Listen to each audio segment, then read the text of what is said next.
너무 오랜만이죠. 그 치우시라게 평가 안 하셔도 됩니다. 예. 저도 다 할 수도 없습니다. 너무 길어가지고. 예. 밥도 먹어야 되고, 그죠? 예. 예. 정신분석 상담.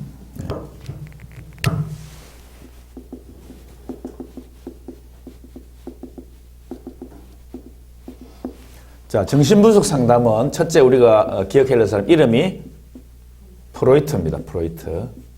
독일계이기 때문에 D 발음을 트로 합니다. 그래서 프로이트라고 읽으면 됩니다. 프로이드가 아니고 프로이트. 자, 지그문트 프로이트라는 이 사람에 대해서 먼저 이야기를 좀 하고 인간관으로 들어가도록 하겠습니다. 지그문트 프로이트는 그 독일 그쪽 계통에서 태어났는데 나중에 비인에 가가지고 살게 되죠. 자기 아버지하고 나이 차이가 좀 나요. 그래서 이제 아버지가 그 이렇게 장사를 하는데 잘 못해. 아버지가 장사 잘 못하면 어떻게 될까요, 자녀들이? 네, 힘들죠. 네, 그걸 겪은 사람이 바로 프로이트예요. 자, 자기 위에 형들이 한 20살 가까이 차이 나. 왜냐하면 사별하고 새 부인을 얻어서 이제 프로이트를 낳았는데 그러다 보니까 형들하고 나이 차이가 많아가지고 좀 이렇게 무시당한 게 좀 있어서 좀 다른 어떤 책에서 보면 성적으로 좀 이렇게 학대를 당한 것도 있을 수 있다 뭐 이렇게 나오는데 그건 좀 무시하고 날아가 버리고 어쨌든 아버지가 굉장히 무능, 어쨌든 장사하다가 실패해가지고 무능해서 가난하게 살았다는 거. 자, 그럼에도 불구하고 이 젊은 엄마가 굉장히 그 자식에 대한 교육에 대해서 신경 많이 썼어요. 이미 성인이 돼버린 아들들, 전처의 아들들은 신경 쓸 거 없이 열심히 자기들 살면 되는 것이고, 가난한 가운데 있었지만 그래도 열심히 프로이트를 교육을 시켜서 대학까지 보내요. 그러니까 가난한 집을 일으키려고 하니까 엄마하고 동생들하고 또 아버지를 먹여 살려야 되니까 의사가 돼야 되겠다 그래가지고 의사가 되어서 이제 40세쯤 되어서 정신분석 책을 쓰게 됩니다. 그러니까 어쨌든 가정으로서는 성공해서 이렇게 아들이 아주 공부 잘하고 있는데 엄마의 영향이 컸다는 거.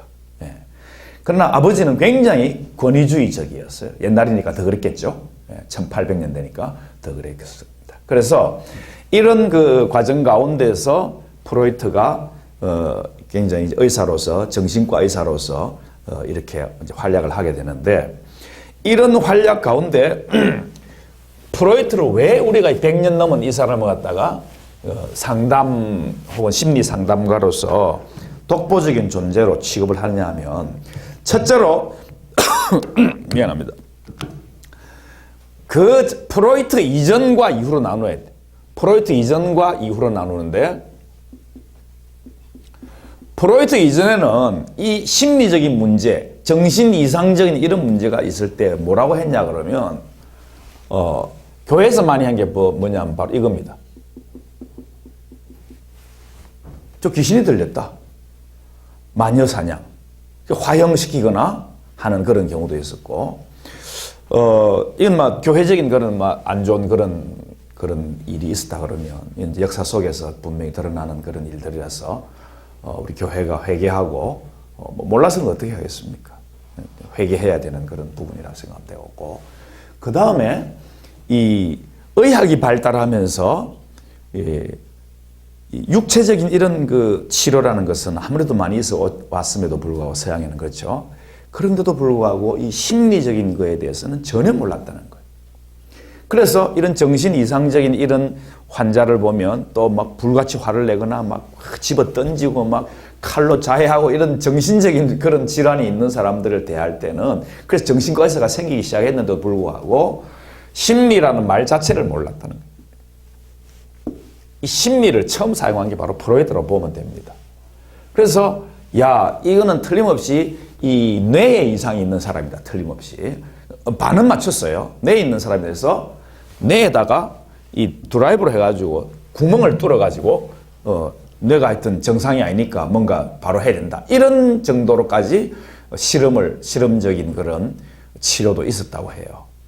또 다른 치료에는 어떤 치료가 있었냐 그러면 이런 정신 이상자에게는 피가 문제다. 피를 뽑아. 피를 좀 뽑으면 나아질 거다. 다 잘못된 치료들이죠.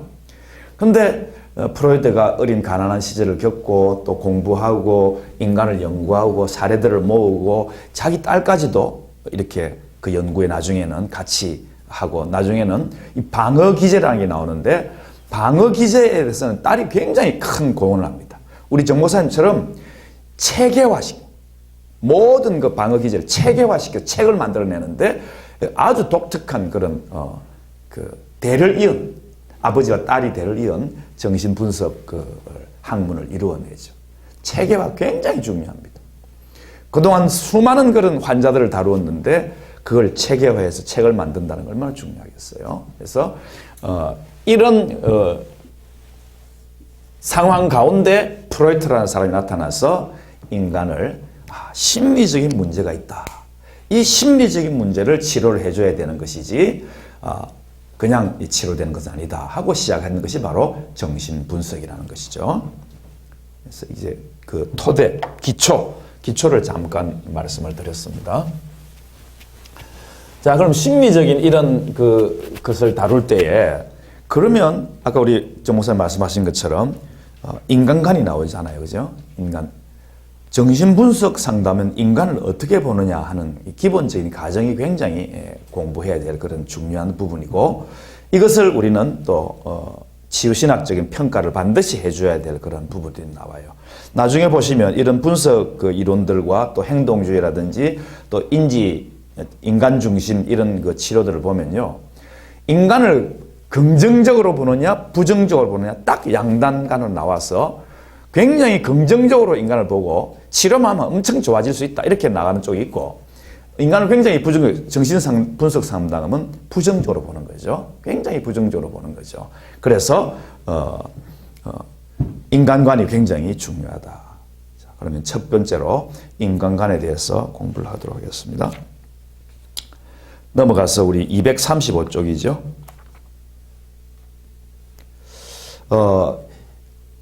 정신분석의 인간관은 여기 우리 정 목사님이 써놓은 것은 인간은 생물학적 존재로서 갈등하는 존재다. 그 다음에 정신분석의 중심 개념으로서 본능이 있다. 본능론. 세 번째로 프로이트의 인간관은 결정론이다. 중요한 게 가지고 결정론이다 하는 것이죠. 자, 결정론이다 할 때 그 인간관에 대해서 첫째로 심리적인 결정론 혹은 심리성적 결정론.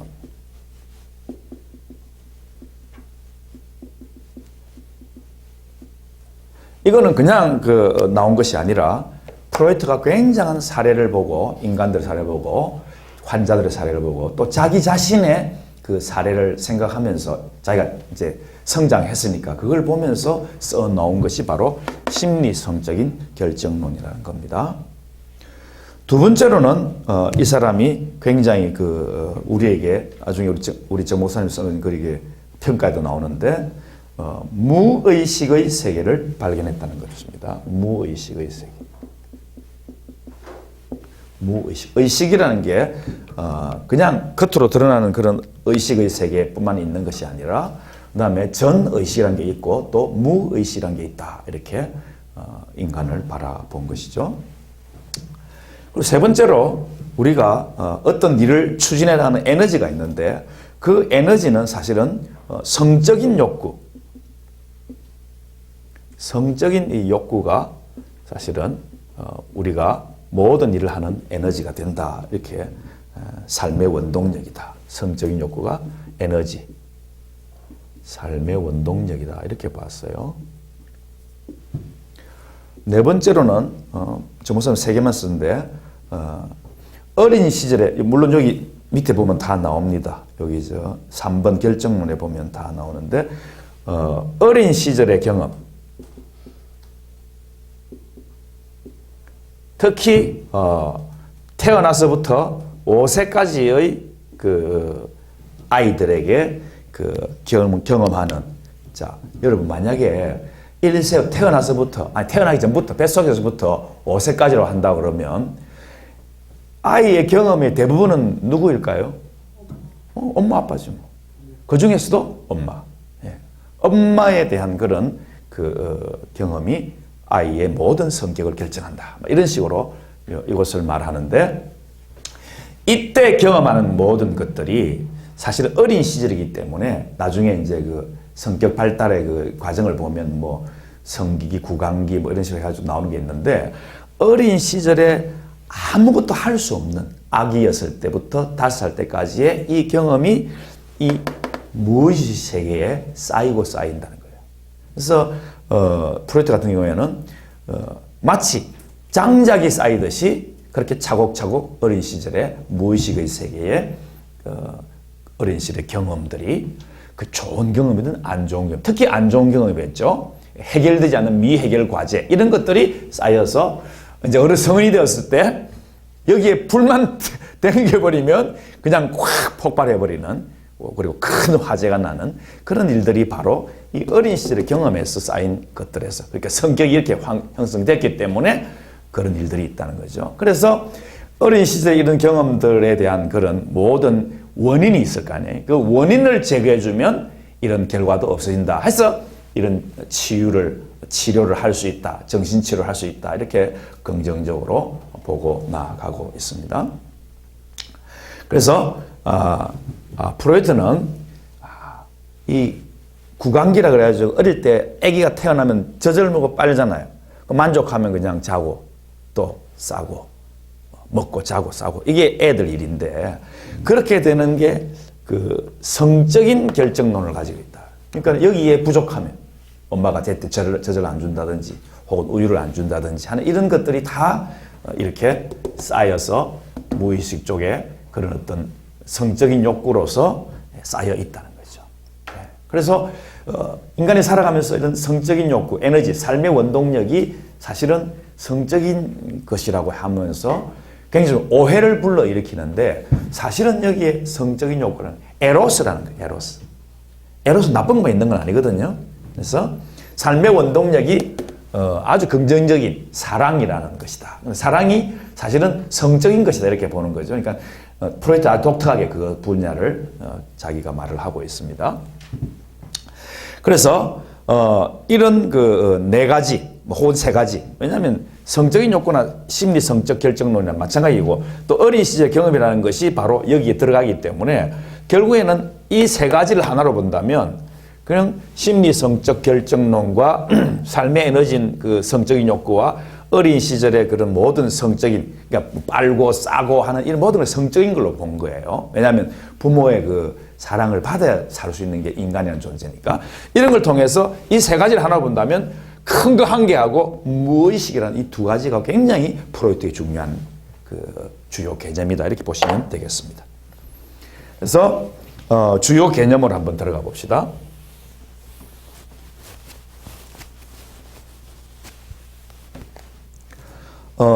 성격 구조가 먼저 나오고, 그 다음에 방어 기제가 나오고, 불안의 문제, 의식과 무의식, 그 다음에 성격 발달 이론, 이렇게 5가지를 기록을 했습니다. 하나하나 살펴봅시다. 첫 번째, 인간의 성격 구조를 인간관에 대해서 나오는 거예요. 굉장히 중요한 부분입니다. 왜 프로이트가 이렇게 그 인간을 바라보고 이렇게 정신 이상적인 그런 모습이 도출될 때 어떻게 치료를 해야 되느냐고 보는 게 바로 이거예요. 자, 이런 큰 그런 빙산이 있다. 그러면 빙산에 많은 부분이 물속에 잠겨 있겠죠. 이게 사실은 의식이라는 거예요. 우리가 생각하고 말하고 이런 모든 관계를 가지고 하는 이런 것들을 빙산 위에 나와 있는 부분이라고 보면 됩니다. 그런데 이 아래에 무의식의 세계가 있다는 거예요. 우리는 몰랐지만 우리가 왜 어떤 일에 화를 내고 어떤 일에 불같이 분노하고 어떤 일에 굉장히 슬퍼하고 어떤 일에 무기력하고 왜 이런 것들이 나오느냐. 어릴 때에 나에게 상처로 혹은 무해결 과제로 남아있던 이 모든 것이 무의식 속에 딱 잠겨 있는 거예요. 안 보이는 거예요. 물속에 있어가지고. 우리 의식 밑바닥에 있어 안 보이는 거예요. 그리고 그 위에 사실은 전의식이라는 게 있어요. 뭐 서브라고 하기도 하고 서브. 그 다음에 컨시어스 혹은 프리라고 하기도 해요. 전. 그러니까 요거는 사실은 조금만 노력하면 보여. 조금만 힘을 쓰면 요 위로 올릴 수가 있어요. 예, 그런 것을 전의식이다. 이렇게 인간의 의식 세계를 그렇게 프로이드는 본 거예요. 예, 이게 중요해요. 아, 프로이드는 이렇게 인간을 봤구나. 그러면 그 전에는 인간을 어떻게 봤느냐? 인간을 이것만 봤지 여기에 대해서는 전혀 생각을 안 했다 보면 됩니다. 물론 연구한 사람이 있는지 몰라도 그 연구를 학문적으로 만들고 책을 기록하고 그렇게 세미나를 하고 그런 식으로 계속해서 자신들이 치료해야 할 인간을 본 사람은 프로이트가 시작이라고 보면 되는 거예요. 이게 아무리 치유에 대한 그런 신학들을 말을 많이 하고 또 많이 그런 그 실제 사례를 말을 하고 했지만 치유 신학을 쓴 분은 정 목사님밖에 없는 거예요. 그것도 치유 신학의 체계를 세워서 14권이나 쓰는 사람은 사실 이 땅에 아직까지 아무도 없는 거예요. 물론 치유신학적인 체계로 성경을 보고 우리 아침에 우리가 나다나엘에 대해서 본 것처럼 나다나엘 이런 부분이 있네. 이렇게 그의 성격이라든지 그의 기질이라든지 그의 어떤 그 자질들 사실은 얼마나 성경을 많이 알았기 때문에 알았으면 나사렛이 무슨 선왕이 나겠냐 이렇게 말을 할 정도로 그 뒷 배경을 벌써 우리 깨뜨려 버리잖아요. 예배를 통해서 설교를 통해서 그렇게 볼 수 있는 체계를 만들어 가지고 설교만 한 게 아니라 책을 만들어서 이렇게 성경을 볼 수 있다 말할 수 있는 분은 사실 정 목사님이 유일한 거예요. 오늘 사실 제가 설교를 안 들었겠어요?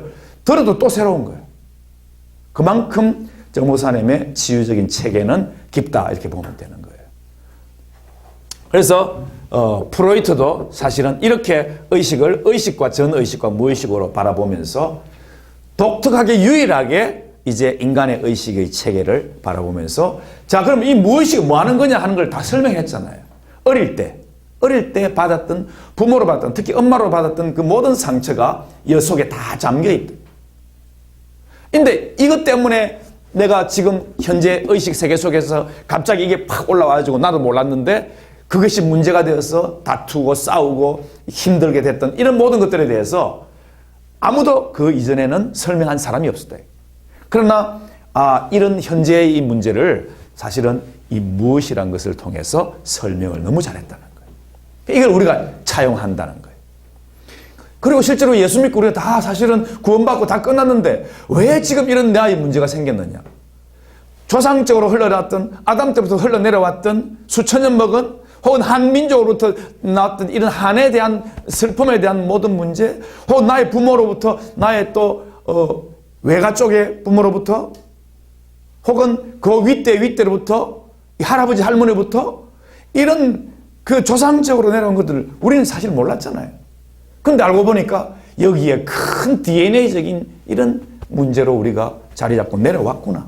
그래서 내가 할아버지와 똑같고 아버지와 똑같이 뒷짐지고 걸어가면 똑같이 따로 뒷짐지고 돌아가고 그 본대로 그대로 하는 거예요. 그게 바로 다 어디서 나왔습니까?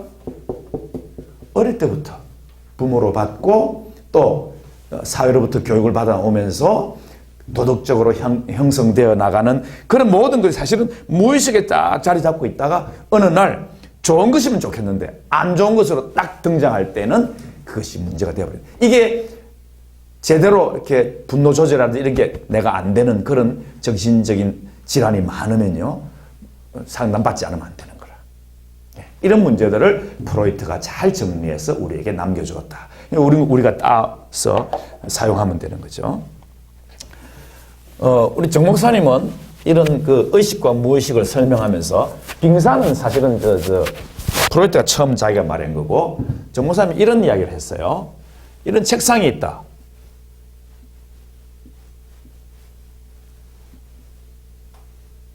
그러면 책상 위에 이렇게 막 이래 여러 관계, 의식 뭐 이런 쪼가리들이 많이 있는데 이런 걸 정리해서 말할 때 이걸 의식이라고 그런다.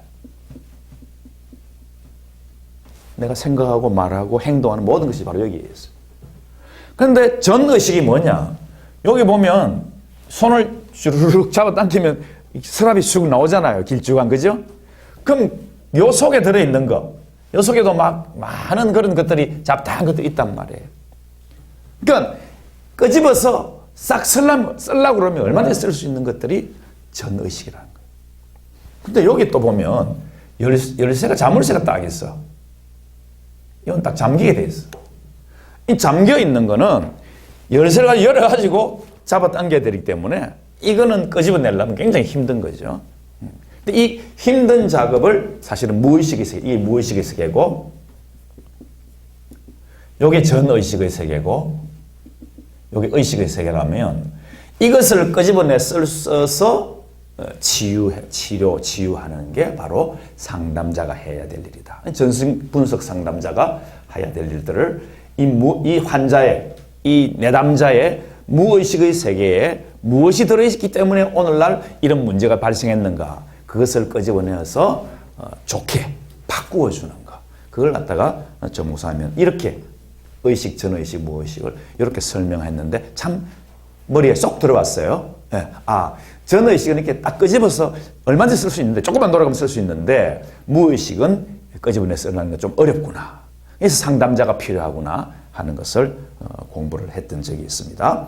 그래서 이렇게 의식의 세계가 있다면, 의식, 전의식, 무의식, 이런 의식의 세계가 있다면, 또 하나 성격의 구조가 있는데, 이 빙산을 보면, 이 빙산에 물 위에 떠 있는 부분이 있고, 또 물 밖에 있는 부분이 있는데, 물 속에 있는 부분이 있는데, 이 부분을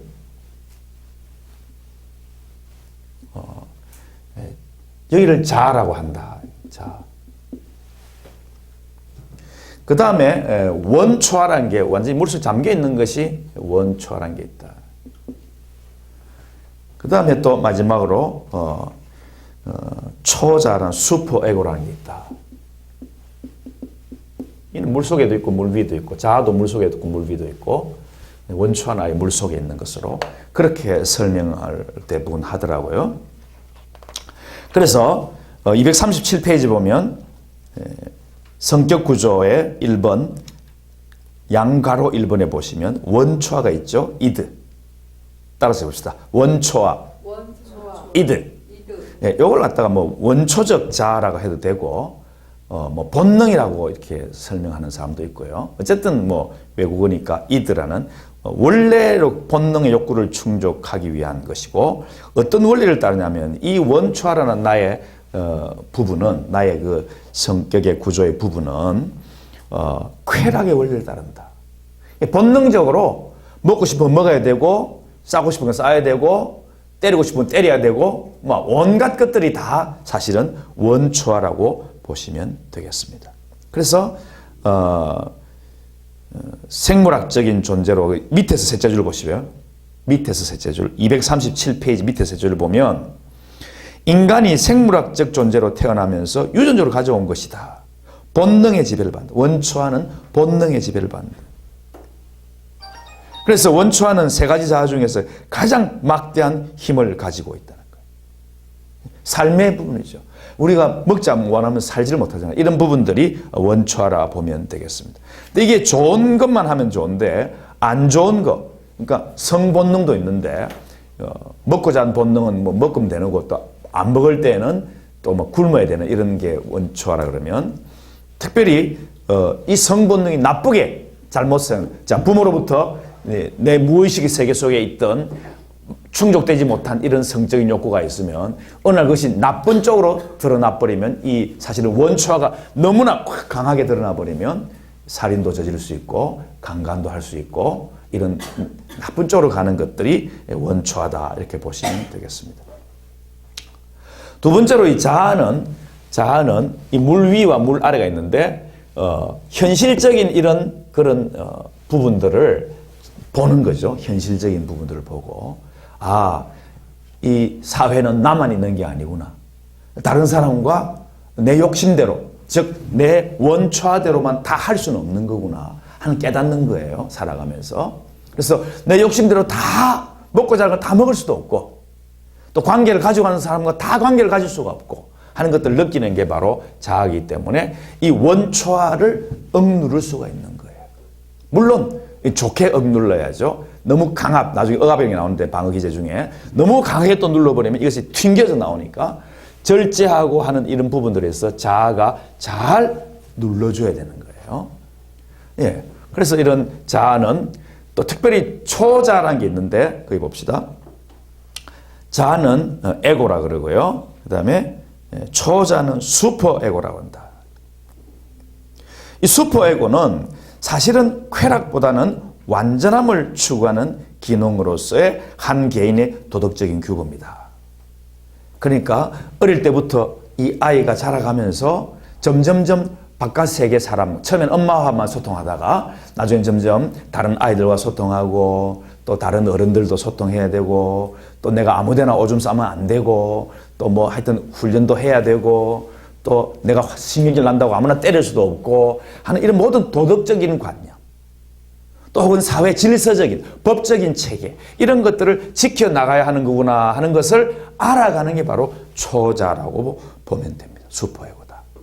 도덕적인 법적인 혹은 모든 관계적인 이런 모든 것들을 잘 이상을 내면화하고 이렇게 하는 것을 초자라 이렇게 보시면 되죠.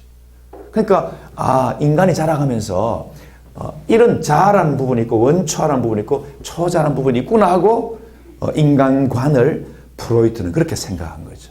자라가면서 아이들이 이것을 배워나가야 되는데 이걸 제대로 못 배워나갔을 때는 원초와의 이 본능이 이렇게 솟아올라오는 이런 모습들을 볼 수 있다. 그래서 그것을 치료해야 된다고 이 근본 원인을 치료하면 이 사람이 그 모든 문제들을 해결할 수 있다. 이렇게 본 거예요. 인간관이 그렇게 되어 있는 거죠.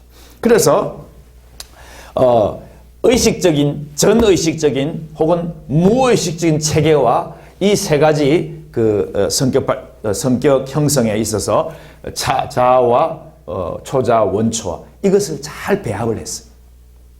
그랬더니 이런 모든 문제들은 무의식의 세계 속에 혹시 또 원초화적인 이런 원초와 자아의 갈등 혹은 초자와 원초와의 갈등 이것을 자아가 잘 이렇게 서로 조화를 잘 시켜줘야 되는데 어떨 때는 그건 안 돼 하고 억눌러주고 그렇게 하면 오히려 더 큰 벌이와 하고 초자가 또 이야기해주고 또 그렇게 하다가 죽을 수도 있어 뭐 이런 식으로 경고를 주기도 하고 뭐 이렇게 잘 이렇게 버무려져야 되는데 그거를 못하게 하는 것이 어떤 무의식 속에서 그 무의식 속에 쌓여져 있는 장작에 뭔가 불이 탁 당겨지면 성인이 됐을 때는 내가 힘이 없을 때는 할 수 없잖아. 애 때는. 그런데 성인이 됐을 때는 힘은 있잖아요.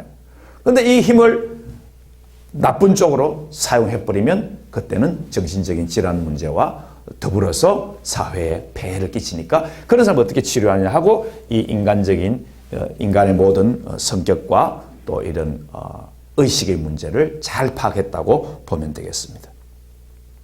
또 특별히 에고, 에고 또 슈퍼 에고 이 부분은 우리가 신학에서 인간을 볼 때도 잘 이렇게 비슷한 부분들이 있기 때문에 나중에 평가 부분이 나오니까 그때 보시면 되겠습니다. 자, 이렇게 해서 우리의 인간관이 형성이 되어 있는데 그러면 이것을 통해서 잘못된 그런 문제들이 생기고 이 미해결 과제들이 생겼을 때 어떻게 해야 되느냐, 어떻게 하고 있느냐 하는 것을 보여주는 게 바로 그 딸과 함께 안나 프로이트라는 그 딸과 함께 잘 이제 기록돼. 사실은 프로이트는요 여기 첫 번째 나오는 넘겨봅시다. 239쪽, 240쪽에 보면 억압인 게 나와요. 억압, 리프레션. 억압이라는 게 거의 방어 기제의 전부다 하라고 볼 정도로 이 억압이 많다고 생각했어요. 예, 인간의 문제는 이 억압의 방어 기제의 문제다. 그러니까 어쨌든 이 문제를 해결하기 위해서 내가 이 억압을 해야지 된다 이렇게 본 거죠. 근데 안나 프로이트는 거기에 대해서 1946년에 자아와 방어 기제하는 그 책을 쓰면서 굉장히 체계적으로 책을 만들었다는 거죠. 그래서 불안, 죄책감, 어떤 잘못된 일이 되면 불안하잖아요. 죄책감이 들잖아요. 갈등하고 고민하죠. 이런 것들에 대해서 자기 스스로를 보호하기 위해서 이 마음이 여러 가지 이 방어 기제를 쓴다 하는 거예요. 그게 바로 억압, 241쪽에 합리화, rationalization 이렇게 나왔네요. 자기를 합리화해버리는 거죠. 그러니까 여호와 심포도 이 굉장히 얘가 너무 잘 좋아요. 여호와 심포도에서 나와 있는 것처럼 저 포도는 심포도야 하고는 그냥 합리화시켜버리고 안 먹죠. 왜냐하면 자기가 뛰어서 안 달리니까 그런 식으로 합리화해버리는 것이 인간에게도 있다는 걸 이 이솝 의원은 너무 잘 알려주고 있습니다. 그리고 여기 억압 설명에 있어서 밑에 셋째 줄을 보면 억압은 의식적으로 생각과 느낌을 눌러버리는 억제와는 구분된다 하는 것을 여러분이 잘 알아셔야 돼요. 억압과 억제는 다른 거예요. 억압은 이 무의식 속에서 누르는 거예요. 내 삶의 태도가 그동안 쌓여있던 게 저절로 그냥 어떤 일이 생기면 그냥 탁 억압을 해버려서 못 나오게 만들어버려요. 그런데 억제는 내가 알고 이건 하면 안 되겠구나 하고 누르는 것을 억제라 한다. 억압과 억제가 좀 다르다는 거 설명을 해놨으니까 그렇게 아시면 되겠습니다. 세 번째로는 투사가 있는데 투사는 자기가 받아들이기 어려운 느낌이나 생각, 충동들을 무의식적으로 이게 굉장히 중요한 말입니다. 다른 사람 탓으로 돌려서 자신을 보호하는 그런 방법을 말합니다. 얘는 밑에 잘 들어있죠? 자신이 기분 나쁠 때 다른 사람이 웃는 것을 보고 그들은 자신을 비웃는다고 생각한다. 자신이 화가 나 있는 것은 의식하지 못한다. 이게 굉장히 많아요, 우리에게. 나는 화가 없는 사람이야 이렇게 말하는 사람 많아요. 근데 사실은 자기 속에 화가 많기 때문에 있는데 그 자기를 잘 몰라요. 왜냐하면 무의식 속에서 나오기 때문에. 그 다음에 치환. 자기 감정을 직접 표현 못하고 대상에 표현하는 거. 예를 또 잘 만들어놨죠. 그러니까는 좋아하는 사람에게 구애를 못하고 그 동생하고 좀 친해져 버린다든가 남편에 대한 화풀이를 자세히 해버린다든가 이런 것을 치환이란다. 혹은 전치라고 하기도 하고 정의라도 하기도 한다. 242쪽 반동 형성 reaction formation. 너무 강한 그 상대에게는 부정적 감정을 못 표현하고 오히려 집에 와서 그 부모나 혹은 부모란다. 자기 아내나 약한 아내나 혹은 자식에게 화를 쏟아내버리는 이런 것을 반동 형성이라 이렇게 말을 하고요. 퇴행, regression, 그것도 설명이 나와 있죠. 예를 들면 동생을 본 아동 나이에 어울리지 않게 응석을 부린다거나 대소변을 갑자기 못 가리는 퇴행. 그러니까 오히려 더 어린 쪽으로 자기를 이렇게 가버리는 행동을 하는 걸 또 퇴행이라 한다. 이 다 이제 그 정신 분석에서 나왔던 그런 것들이에요. 그다음에 승화, 인자가 좋은 그런 방어 기제인데 sublimation, 영어 맞나요, 목사님? 한번 찾아봐야 되겠네. 승화.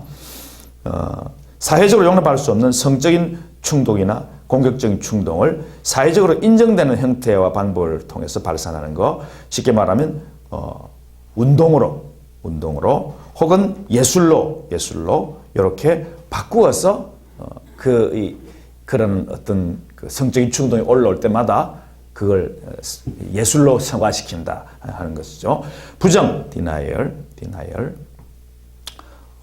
이 부정도 불력회한 사건이 일어난 것을 부인한다. 아예 부인해버리는 불력회한 게 아니라 하고 넘어가는 거예요. 배우자의 죽음을 믿기를 거부하고 살아있는 것처럼 막 대화도 하고 식사와 의복을 준비하는 그런 사람도 있다고 그래요. 정신적인 병이죠, 사실은. 그래서 이런 그런 여러 동일시 이런 것도 있고요. 이제 점점점 이 정신분석 상담이 그 뒤에 그 학자들을 통해서 이렇게 더 많은 그런 방어 기제들이 공부가 되어지고 책으로 저술되어져 나오고 있습니다. 그다음에 불안 문제. 이 불안 문제도 결국에는 이 세 가지 성격 때문에 자라든지 초자라든지 원초화 때문에 나오는 건데 갈등은 둘째 줄 불안 문제 243쪽 밑에서 불안 문제라는 그 위에서 두 번째 불안 문제라는 3번 불안 문제 두 번째 갈등은 인간의 욕구 원초하죠 이를 금하는 초자 슈퍼 에고 사이의 충돌에서 온다. 도덕적인 거라고 했죠. 법적인 것이고요. 그러니까 초자는 다 이렇게 문화 속에서 살기 때문에 그걸 함부로 다 발산할 수는 없다고 알고 있는 거예요. 근데 욕구는 그걸 막 하고 싶은 거예요. 그렇기 때문에 이 갈등을 오는데 그 갈등을 때문에 인간의 마음이 불안해지고 불안을 제거하기 위해서 자아는 갈등을 무의식에 억압을 해두는 거죠. 그래서 이런 것들이 이제 억압이 되어 있으면 마음에 이제 불안이 생기고 어떤 그런 비슷한 일만 나타나도 이제 방어 기제가 사용이 되어지고 이게 바로 인간의 모습이라는 거예요. 그래서 결국에는 이 불안도 사실은 이 세 가지처럼 자아는 현실과 타협을 하고 하기 때문에 현실적인 불안은 자아 때문에 옵니다. 현실적인 불안. 현실적인 어떤 문제에 부닥칠 때마다 자아가 현실적인 불안을 느낀다. 그 다음에 신경적인 불안이 나옵니다. 신경증적 불안. 그 다음 마지막으로 도덕적인 불안도 옵니다. 사실은 이 모든 것이 도덕적인 불안이나 신경적인 불안이나 다 사실은 슈퍼 에고와 또 이드와 에고 사이의 어떤 갈등들 때문에 온다고 보면 되겠습니다. 그래서 이런 불안들을 사실은 그 방어 기제가 바로 사용되어져서 우리를 자신을 보호하려고 하기도 하고 또 그것 때문에 정신적인 문제가 생기기도 한다는 것을 말하고 있어요. 그래서 의식과 무의식은 지나가겠습니다. unconsciousness, preconsciousness, 그다음에 목사님, consciousness 맞네요. unconsciousness. 자, 그러면 성격 발달 이론 247쪽을 들어가면 곧 마치겠습니다. 조금만 더 합시다. 247쪽 성격 발달 이론, 심리 성적 발달 이론이라고 한다. 왜냐하면 아까도 좀 말씀드린 것처럼 인간을 바라볼 때에 어릴 때부터 아이들은 엄마 젖을 물면서 그렇게 성장해 나가야 되기 때문에 그것을 통해서 성적인 쾌감을 느낀다는 거예요. 그러니까 사랑이죠. 에로스예요. 이것도 일종의 나쁜 요즘 말하는 어떤 성적인 이런 그런 것만 말하는 게 아니라 여기에 성적이라는 것은 아이가 자랄 때의 그런 모습이라 보면 되겠습니다. 그래서 첫 번째로 무슨 기라고 그랬어요? 1번 구강기. 이는 태어나서부터 1살까지. 태어나서 1살까지 주로 먹는 거죠. 네, 주로 먹는 거예요. 아이들이 자랄 때 구강기. 두 번째는 뭡니까? 두 번째는 항문기. 그럼 구강기 때는 뭐 안 싸나? 예, 이때는 싸는 걸 신경 쓰기보다는 먹는 것만 신경 쓰는 거죠.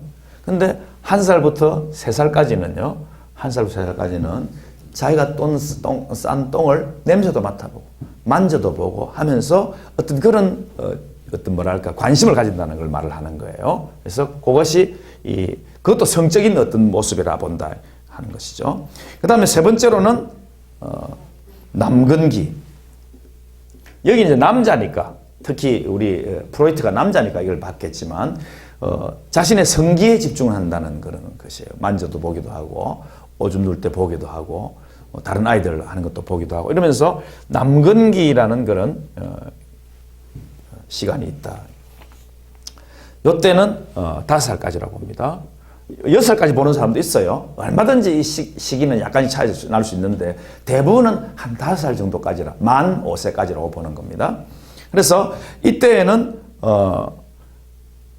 굉장히 어떤 자기의 성기에 관심을 가지는 그렇다고 해서 이 나쁘게 보는 게 아니에요. 굉장히 그때는 어떤 관심을 그쪽으로 가진다는 걸 말하고 있습니다. 그 다음에 잠재기가 있어요. 잠재기. 잠재기는 뭐 한 13세까지 6세부터 13세까지 12세까지 하기도 하고요. 만이니까 12세까지 하면 좋겠네. 그래서 이 잠재기에는 이제 좀 더 사회성이 생기기 시작하면서 이런 어떤 성적인 그런 어떤 관심이 싹 없어지고 다른 사람 친구와 놀고 뛰어다니고 하는 여러 가지 이런 것들이 나타나면서 사회성이 길러지기 때문에 성적인 게 잠재한다고 해서 잠재기라고 그래요. 이거는 이제 물 밑에서 가라앉는 거죠. 사실은 성적인 어떤 관심 같은 거는.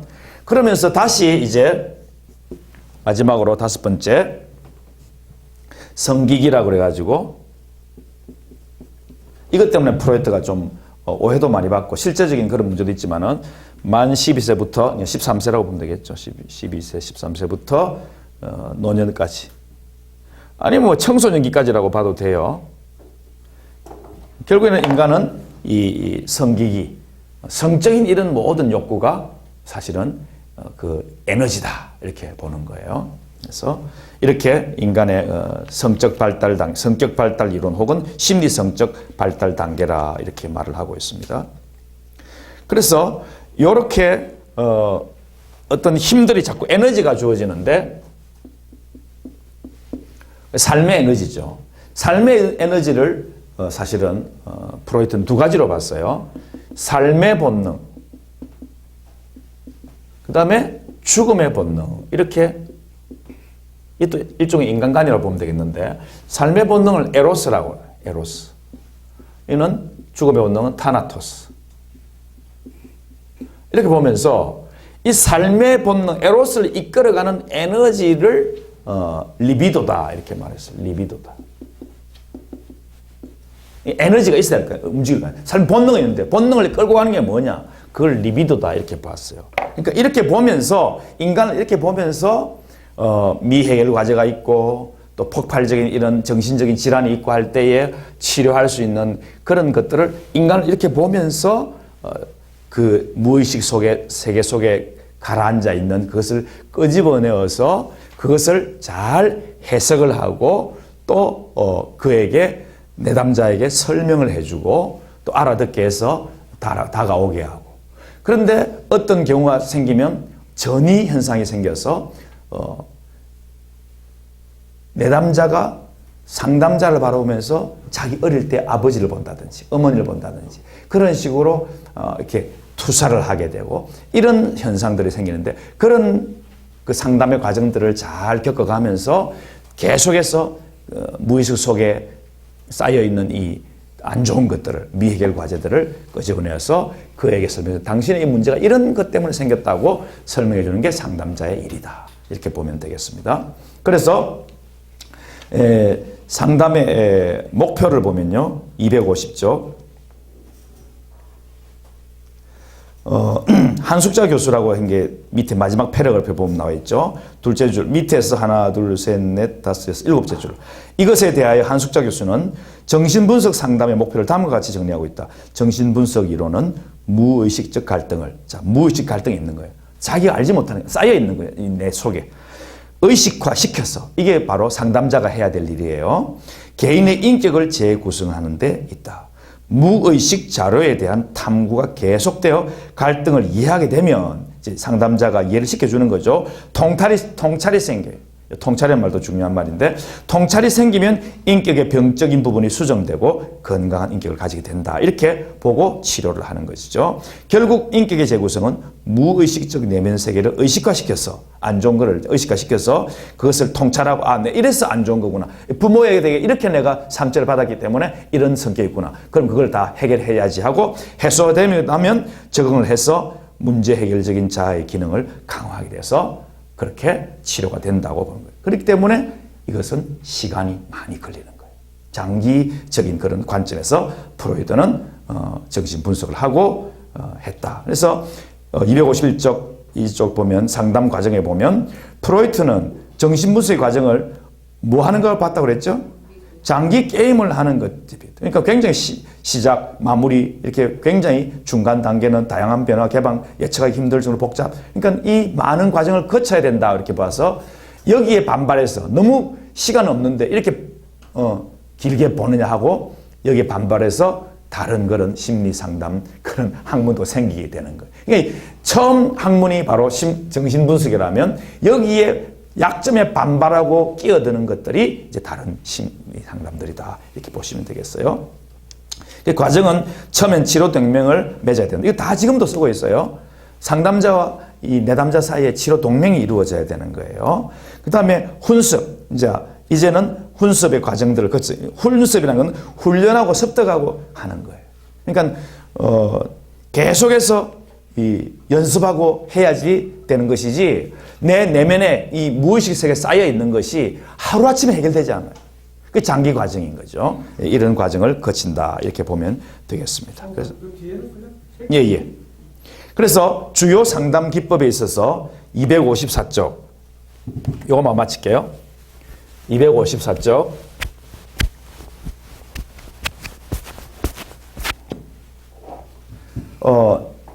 정신분석 상담에서 제일 중요한 상담 기법이 자유연상 기법입니다. 환자를 옆에 눕혀놓고 편안하게 눕혀놓고 상담자는 조금 뒤에 안 보이는 곳에 이렇게 앉아서 노트를 가지고 질문하고 또 누워서 눈을 감게 하든지 눈을 뜨게 하든지 계속해서 그 무의식의 세계를 끌어내는 것이죠. 그래서 어릴 때 어떤 일이 있었는지도 알아보고 계속해서 이 문제에 접근해 나가는 그런 상담자의 모습을 볼 수 있는데 그게 바로 자유연상이에요. 처음에는 최면수를 굉장히 유행이기 때문에 그걸 따르다가 그 굉장히 반발을 일으키기 때문에 결국에는 자유연상 이게 가장 좋은 방법이다 하고 환자를 이렇게 확 폭발시키지 않는 방법은 자유연상이다 하고 그는 이 자유연상법을 사용했습니다. 두 번째 꿈의 분석도 굉장히 중요하게 생각했고 이 꿈의 분석은 결국에는 칼 융에에서 흘러내려오고 있습니다. 전이와 역전이. 전이는 사실은 상담자에게 이렇게 막 투사를 해버리는 거, 내담자가. 반대로 역전이라는 것은 이 상담자가 내담자의 것을 또 이렇게 도로 받는 거, 더 안 좋은 거죠. 이게 좋은 점도 있지만 안 좋은 점도 있다. 그래서 이것을 조심해야 된다 하고 이 책에는 기록을 해놓고 있습니다. 저항이라는 것은 그 다음에 257쪽입니다. 맨 위에 4번 저항, 가로 4번 저항은 진행하는 과정에 이제 마지막 상태가 다 되어 갈 때에 그냥 이 내담자가 그냥 상담받지 않으려고 막 저항하는 거예요. 침묵한다든지 혹은 만약 거짓말도 할 수 있다든지 여러 가지로 이 현재 지금 정신분석 상담이 진행되는 것을 이렇게 막고 하지 않으려고 하고 숨기고자 하고 피하고자 하고 불안해하고 이런 모습들을 그때 왜 그렇게 하는지 무의식의 세계를 더 파고들어서 잘 이 사람을 내담자를 저항해서 이제 바로 돌아오게 만드는 그래서 좀 시간이 더 많이 걸리는 거죠. 그래서 그런 면들을 상담자가 굉장히 많이 왜 이렇게 저항하는 건지도 알려줘야 되고 그런 모습들이 있습니다. 해석, 어떤 해석이 굉장히 중요하고 공허감 문제점은요. 정신분석 공허점은 세계 최초라는 거.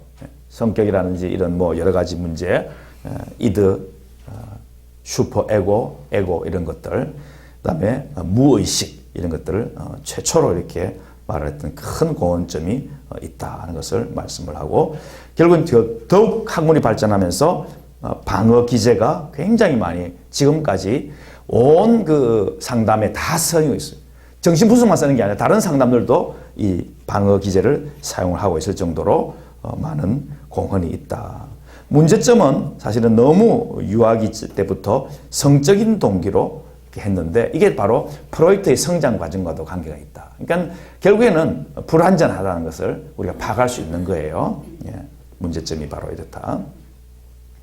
그러나 사실은 1살부터 5살까지의 우리가 부모로부터 받는 이런 경험들이 얼마나 많이 우리 내면의 무의식 속에 있는가 하는 것을 발견하고 또 이것을 치유해 주는 데는 굉장히 너무나 좋은 도움이 된다. 이 상담에서 굉장히 중요한 것이죠. 어릴 때 경험, 부모, 특히 이런 좋지 않은 그런 부모에서 자랐을 때는 이런 일이 있을 수 있다. 또 조상적으로 내려온 것들이 반드시 있다는 것을 우리는 여기서 볼 수 있어야 되겠습니다. 치유신학적인 평가는 여기에 있는 그 써 있는 대로 무의식, 또 방어기제, 또 자유기법, 자유현상이라든지 뭐 이런 것들이 굉장히 많이 취해서 우리가 쓸 수 있다. 그 다음에 자극은 성격 구조론이 우리가 삼원론, 영혼, 육과 자아에게 우리 자아 치유를 배우니까 굉장히 도움이 많이 된다 하는 것까지 공부를 했습니다. 그래서 이런 것들이 우리에게 도움이 되었습니다. 이런 그 정신 분석은 사실은 시작 단계였기 때문에 굉장히 이 심리라는 어떤 부분들을 밝혀 드러내서 그 이후에 모든 상담들의 기초가 되는 것이 바로 정신분석 상담이다. 요거 필요 없는 것도 우리가 이렇게 제거해 나가고 정말 도움이 되고 지금도 다른 상담에서 도움 받는 것들을 우리가 취해서 사용하면 굉장히 좋은 도움이 되겠다 싶습니다. 이상입니다. 수고했습니다.